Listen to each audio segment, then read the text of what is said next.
Olá, aqui estamos fazendo um tricôzinho. Isso aqui é uma máquina de tricô, mas eu estou fazendo um tricô manual. Estava aqui pensando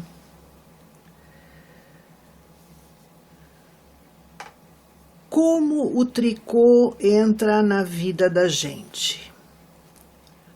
Antes de falarmos disso, eu sou Iva, o nome pelo qual eu sou mais conhecida.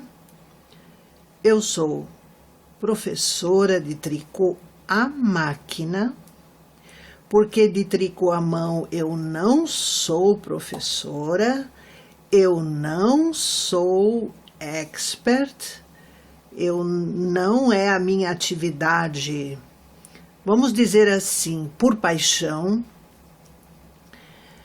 mas eu ganhei um fio que não é possível de ser usado na máquina de tricô, e como ele é muito bonito, eu decidi fazer um cachecol fofinho, quentinho, gostoso.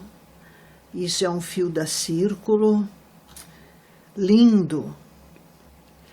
Mas, enquanto eu fazia, lembrei de como o tricô entrou na minha vida. Quando eu era menina, e bem menina, na faixa de 6 anos de idade, 7, 8, em casa, aqui na cidade onde eu moro, que é uma cidade digamos assim, de origem alemã, ela é conhecida nacionalmente até hoje por isso, cidade de Blumenau, em Santa Catarina. As mulheres, as donas de casa, etc., elas não tinham internet, elas não tinham televisão, aqui ainda não existia. E como elas sobreviviam ao tédio do dia a dia, vamos dizer assim. Eu lembro perfeitamente que era muito comum as mulheres se reunirem, sempre um pequeno grupo da vizinhança, as vizinhas eram conhecidas e se reuniam sempre na casa de uma. Esse sempre era primeiro uma vez por mês, depois uma vez a cada 15 dias, que eu lembro, para conversar, fofocar, é claro, e trocar informações, notícias, ideias, comentários, receitas de cozinha. E todas elas faziam ou crochê ou tricô o tempo inteiro. Tanto quanto a língua funcionava, as agulhas também. E eu observava aquilo e achava o trabalho das agulhas de tricô uma coisa deveras interessante. Eu era muito tímida, eu era apavorada com tudo, como toda criança, né? O mundo dos adultos era uma coisa completamente assustadora, assim, para mim, na época. E o tempo foi passando e aquelas mulheres se reuniam e tricotavam e teciam, traziam as peças prontas, mostravam umas para as outras. Algumas, talvez mais, como eu diria, mais abastadas, assim, financeiramente, mais ricas e tal, traziam revistas do exterior, porque não existia, assim, grande coisa nesse segmento aqui. E aquilo era um burburinho, enfim, era sempre uma alegria, havia um café.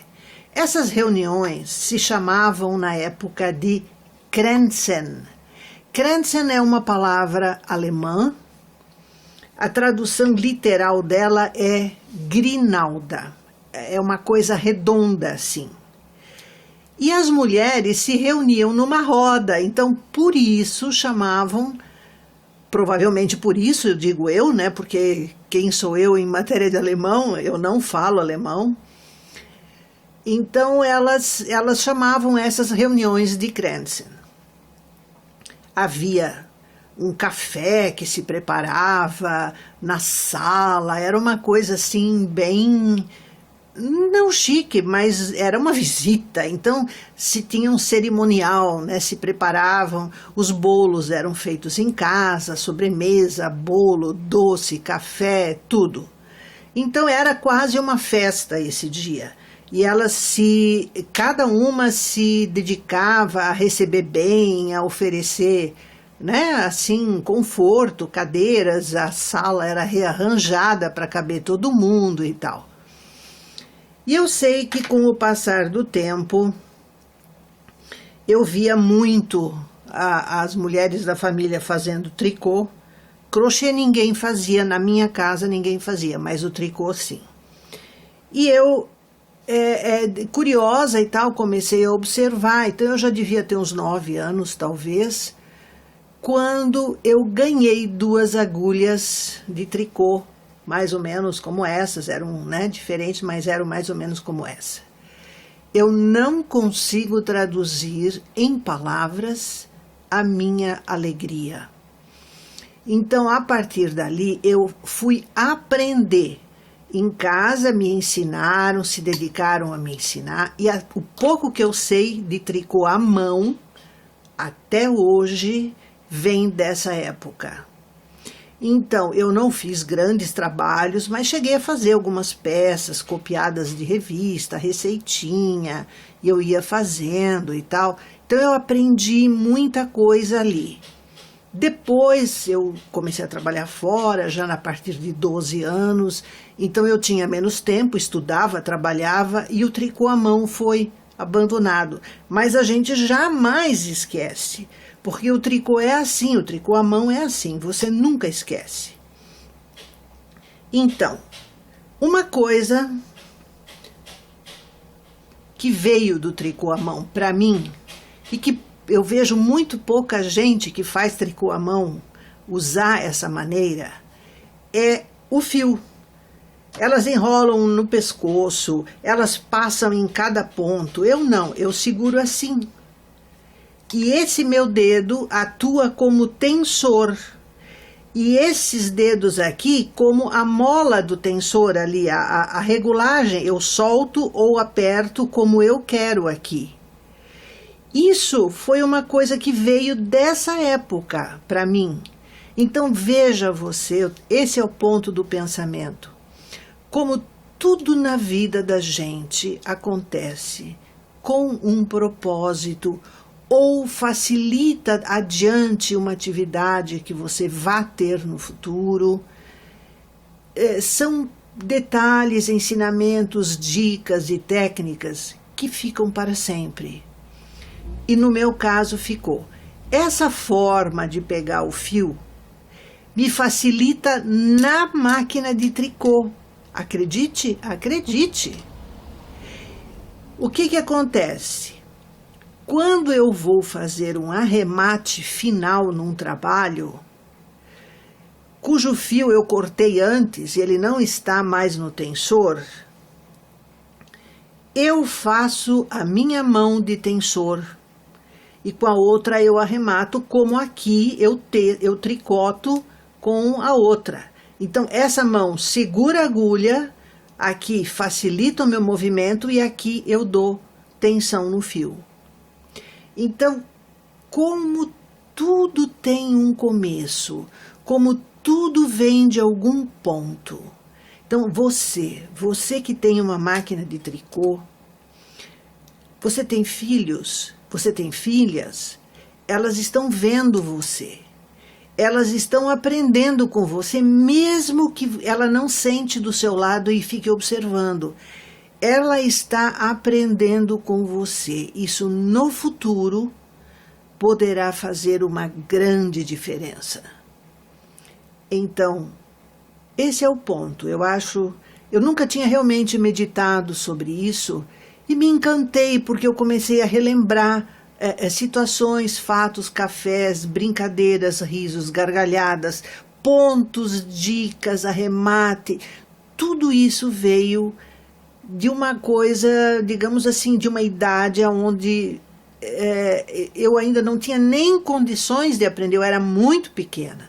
E depois de 9 anos, então, eu comecei a praticar. Eu ficava de noite no meu quarto, treinando para soltar bem o fio. Eu segurava muito o fio aqui e o dedo ia quase junto. Então, eu acho assim, ó, se a gente olhar para trás, faça você um exercício.